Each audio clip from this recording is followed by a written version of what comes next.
Bom dia, meus irmãos.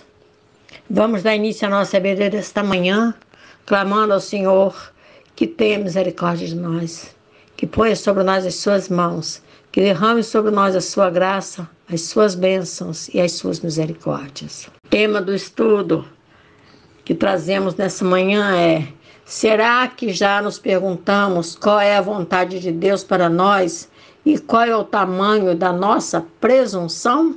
O texto básico está em Tiago, capítulo 4, do verso 13 ao 16. A Bíblia em que estamos meditando é a Almeida Corrigida Fiel.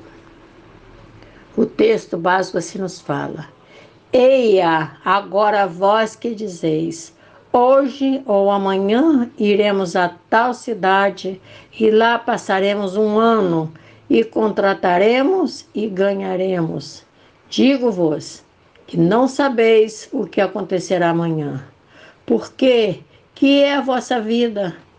É um vapor que aparece por um pouco e depois se desvanece, em lugar do que deverias dizer: se o Senhor quiser, e se vivermos, faremos isto ou aquilo. Mas agora vos gloriais em vossas presunções. Toda a glória tal como esta é maligna. A palavra de Deus que o apóstolo Tiago nos fala é um alerta para os presunçosos, cristãos que acham serem donos da vontade de Deus. Venho hoje fazer um alerta para aqueles cristãos que se vangloriam, achando-se ser mais cristãos do que os demais e que tornam-se presunçosos. Por isso, venho abordar o assunto que consiste em fazer uma pergunta. Nos colocamos diante do Senhor a cada manhã e perguntamos a Ele qual é a vontade dEle para com cada um de nós? Qual é a vontade dEle para nós naquele dia, no ano que se inicia? Será que somos conscientes a ponto de respeitarmos a soberania de Deus? Se não, preste atenção no que diz a palavra, pois a Bíblia nos alerta em muitos versículos sobre a soberania de Deus, ou seja, Ele não recebe ordens de ninguém. Ele jamais vai mudar os seus planos por causa da vontade humana. Quando oramos, colocamos diante do Senhor a nossa vontade. Mas irá o Senhor mudar os seus planos e projetos porque oramos pedindo que seja feita a nossa vontade? Vai acontecer como nós pedimos ou como Ele acha que deve ser? Aqueles que se gloriam em suas presunções e que assim se colocam diante do Senhor com suas orações, deveriam melhor atentar para o que disse Jesus. E ele lhes disse: quando orardes, dizei: Pai nosso que estás nos céus, santificado seja o teu nome, venha o teu reino e seja feita a tua vontade, assim na terra como no céu. Ele não pediu que fosse feita a nossa vontade. Leia com atenção o que o Senhor Deus fala no livro do profeta Jeremias sobre isso, porque assim diz o Senhor: certamente que passados 70 anos em Babilônia, vos visitarei e cumprirei sobre vós a minha boa palavra, tornando a trazer-vos a este lugar. Porque eu bem sei os pensamentos que tenho a vosso respeito, diz o Senhor, pensamentos de paz e não de mal, para vos dar o fim que esperais. Jeremias 29, verso 10 e 11. Estamos diante de 70 anos de oração. Também assim fala no livro do profeta Isaías: Porque os meus pensamentos não são os vossos pensamentos, nem os vossos caminhos, os meus caminhos, diz o Senhor. Porque assim como os céus são mais altos do que a terra, assim são os meus caminhos mais altos do que os vossos caminhos, e os meus pensamentos mais altos do que os vossos pensamentos. Isaías 55, verso 8 e 9. Temos que abrir mão de nossas vontades e confiar no agir de Deus em nossa vida. Não é como nós queremos, é como o Senhor quer que seja. O mundo está passando por um momento terrível. As notícias que nos chegam não são nada animadoras. Os nossos próximos estão sofrendo e morrendo. Mas, de tudo isso, o que mais nos causa surpresa é quando ouvimos alguém dizer que a culpa é do povo de Deus. Temos que tomar cuidado com os nossos pensamentos e palavras, pois diante dos problemas sem solução, as nossas atitudes poderão se transformar em desespero ou em cegueira. Muitos já não estão vendo a realidade do momento e trazem para si a surrealidade, da forma como foi dita pelo apóstolo, vangloriando-se em suas presunções. E o pior é que nisso o Senhor não está.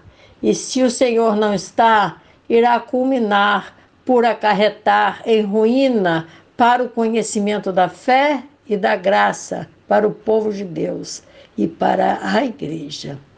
Olha o que escreveu Tiago no capítulo que figura como sendo o texto básico desse estudo, no verso 13 e no princípio do 14.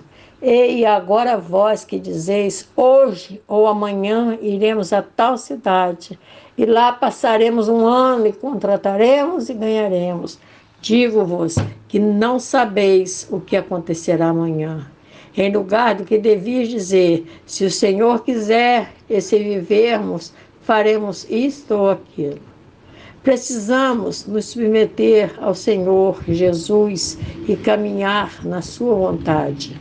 Nós que andamos nos caminhos do Senhor, devemos entender a vontade de Deus pela mesma ótica que foi entendida por Jó, e foi assim que viu e entendeu a grandiosidade do soberano Senhor. Bem sei eu que tudo podes e que nenhum dos seus propósitos pode ser impedido. Jó 42, verso 2.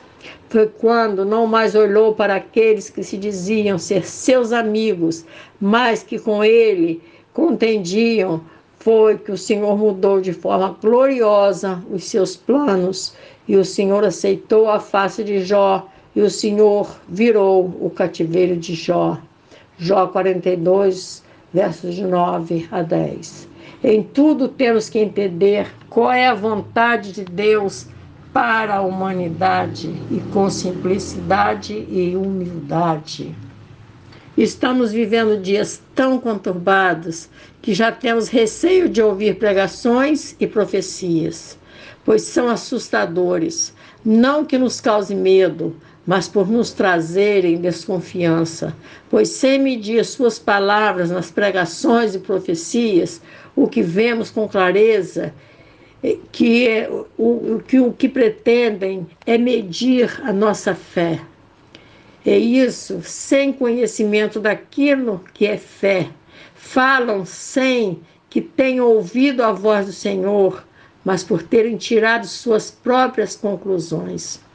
E quem fala por si, fere a palavra do Senhor e revelam a sua íntima vontade. Foi por isso que Tiago nos deixou uma advertência, em lugar do que devias dizer, se o Senhor quiser e se vivermos, faremos isto ou aquilo. Mas agora vos gloriais em vossas presunções. Toda a glória tal como esta é maligna. Tiago 4, verso 15 e 16. Isso é perigoso, pois faz com que Deus desapareça de diante dos olhos e da compreensão. Isso vai tirar o Senhor de nosso foco. A soberania do Senhor se torna ofuscada quando nos gloriamos em nossas presunções. quando achamos que somos mais cristãos que o nosso próximo. Quando não entendemos a soberania de Deus, caminhamos pelos campos da desolação e tomamos o caminho da presunção, como muito bem disse o salmista. Se entendermos a soberania de Deus, é que iremos entender o que nos diz a palavra. O Senhor é o meu pastor e nada me faltará. Salmo 23, verso 1. Não vai nos faltar nada. E vamos estar como todos, sujeitos a desastres, a tempos difíceis. Podem vir sobre nós, o cristão, nós que somos cristãos, a morte de uma pessoa querida, a enfermidade, perdas irreversíveis nos negócios, divisões na família. Podemos ser contaminados pelo vírus, mas será que estamos sujeitos a tudo isso porque não temos fé? Não é por sermos um povo que clama e busca o Senhor que iremos estar livres de problemas e aflições como seres humanos. Somos herdeiros de todos os problemas que assolam o mundo, mas o Senhor é o nosso pastor. Todavia, mesmo sendo cristãos, temos que estar cientes de que compartilharemos plenamente dos sofrimentos que abalam este mundo. Mesmo que sendo filhos de um Deus vivo, o Senhor Jesus mesmo nos alertou de que teríamos perseguições nessa vida. Veja o que foi que disse: no mundo tereis aflições, João 16, verso 33. Se não estamos passando ou sendo atribulados por algum teste ou prova de nossa fé, devemos parar e questionar a nós mesmos sobre a realidade de nossa experiência cristã. A palavra, que é o nosso sustento espiritual, afirma claramente que o Senhor disciplina todos aqueles que são seus filhos. Se não estamos sendo disciplinados, é por não sermos reconhecidos como sendo filhos, e isso quem nos revela é a palavra. Mas se estás sendo disciplinado, mas se estáis sem disciplina, da qual todos são feitos participantes, sois então bastardos e não filhos. Hebreus 12, verso 8. O que nos falta não é fé. O que vemos é que o mundo está sob a disciplina de Deus. Conhecendo o ensino claro que nos vem das Escrituras a respeito das aflições que sobrevirão às nossas vidas, precisamos, como eleitos de Deus, entender os motivos que estão por trás das provações. Temos que vigiar nossas reações e o modo como nos comportamos quando estamos passando por essas provações. Não será por entendermos que nos falta fé, por presumirmos que o povo que se diz cristão está afastado de Jesus. Não temos poder para mudarmos o que abala o mundo. O texto básico nos alerta de maneira bem clara para que não venhamos a nos gloriarmos em nossas presunções, pois isso não está escrito na palavra.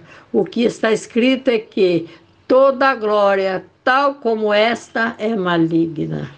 Não será por sermos cristãos que não iremos sofrer aflições. Ela sempre haverá.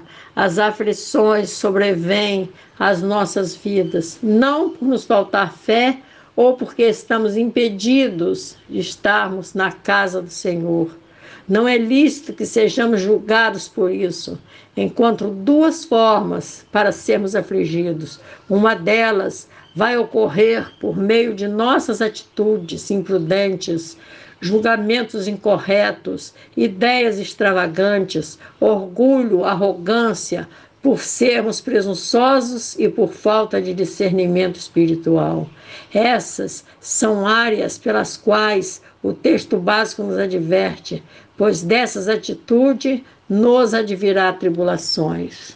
A segunda é por podermos ser afligidos por meio do curso natural dos acontecimentos, como esse que estamos vivendo em nossos dias. Estas são áreas que poderão nos trazer angústias e sofrimentos. Estamos sendo afligidos por acontecimentos que não dependem de nós. São por problemas dos quais não temos nenhum controle, ingerência ou influência sobre eles.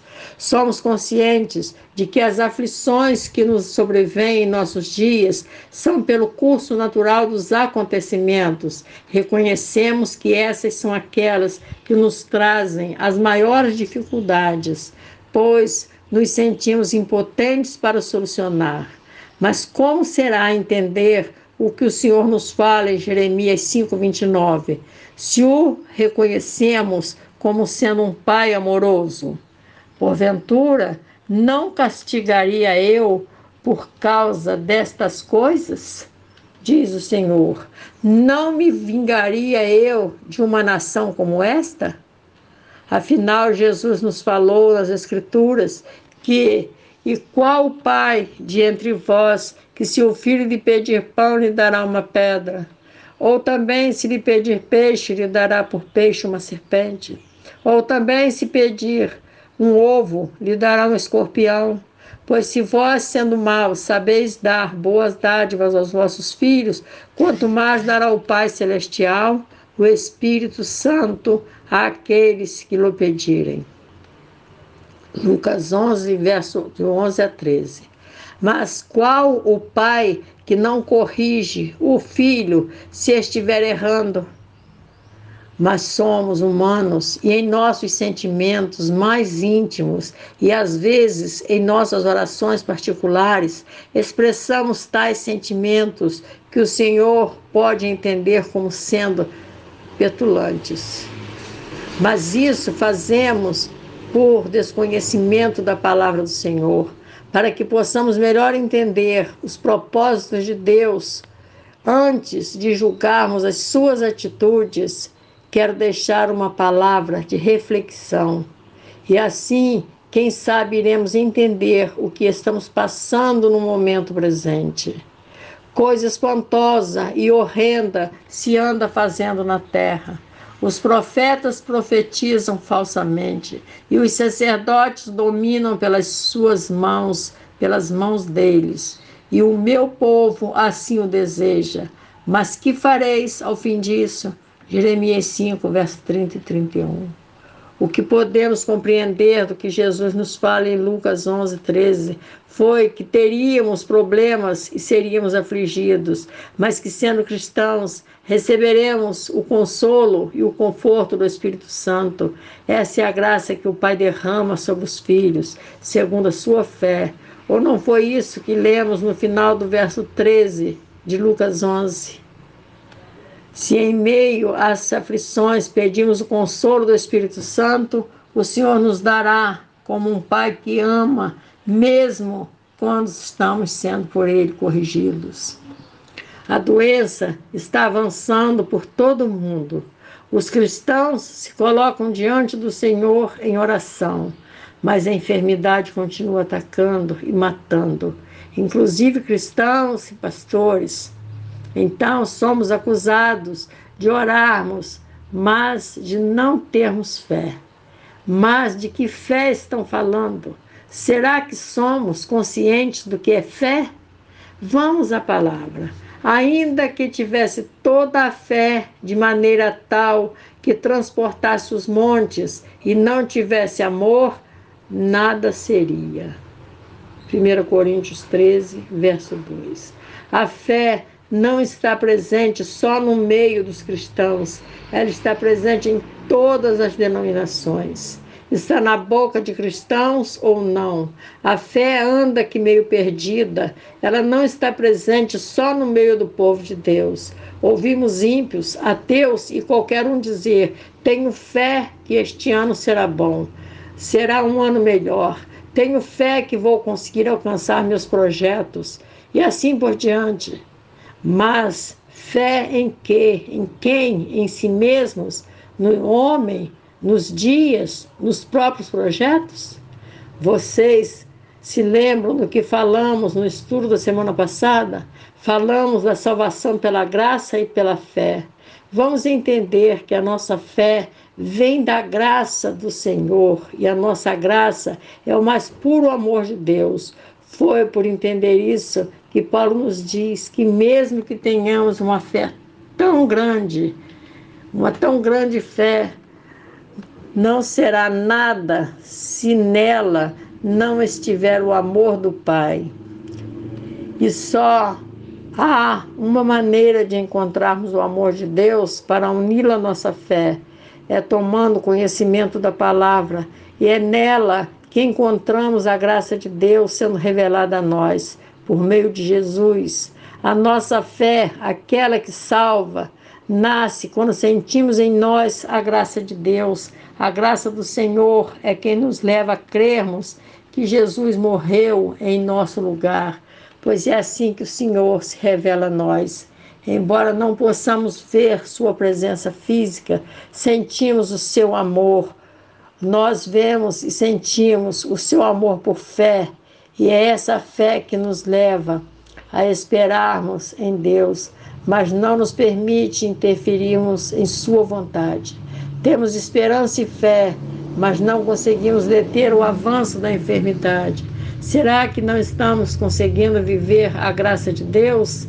Para aqueles que ainda não entenderam qual é a vontade de Deus para a humanidade, para esse mundo, enquanto não vivermos a graça do Senhor nos acontecimentos e em nossas dificuldades, iremos olhar tudo aquilo que estamos vivendo distante da perspectiva de Deus. Foi dito no estudo passado que a nossa visão não é a visão do Senhor. Ele não olha como nós olhamos. A nossa visão é humana. A de Deus é espiritual. Deus vê o mundo com a sua graça, mas nós revidamos com a nossa justiça. Por isso somos julgados. Quando dizem que a enfermidade vem tomando conta do mundo, porque está faltando fé ao povo que se diz cristão, talvez o que está faltando ao cristão é entendimento e observância da graça de Deus. Que o Senhor abençoe a todos na sua paz e na sua graça. Que o Senhor tenha misericórdia de nós. Amém, meus irmãos.